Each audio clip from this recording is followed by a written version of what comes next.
Hey, this is CarHavn, Ramiro here. We have this very nice 2016 528 XI. It's an F10 from one of our good customers. Plate has been obscured there for his privacy. Came to us with a condition where it was smoking very heavily in the morning, white smoke in there. Did some diagnostics to determine that a couple of things were happening. Number one, the turbocharger was failing.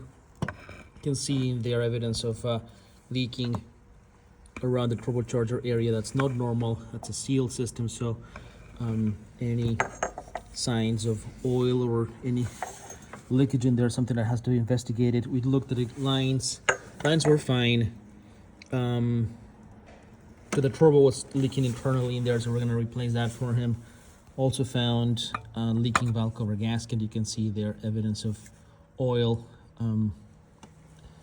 leaking directly into this area in here, and then you can see the valve cover, evidence of leakage in there. So those two jobs we're going to do for him.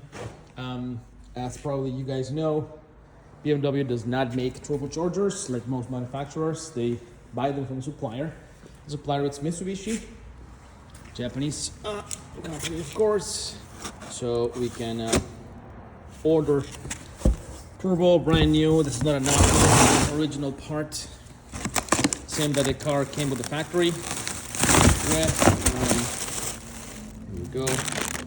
Really well manufactured unit. Comes with the exhaust manifold as well together in there with one piece.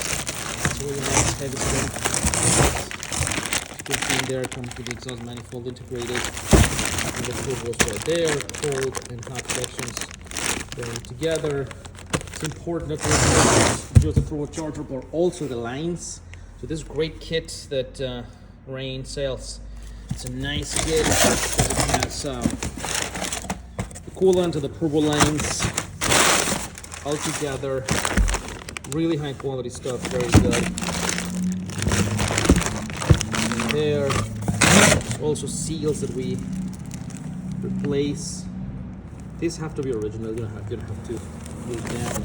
And then for us, always the last step is the excellent liquid molded turbocharger additive. We add this after each replacement to protect the internals of the turbo once it has been installed, because you don't want that spinning cold or dry when you put it in place. So I'm going to be showing you guys how this job is done, and we start soon.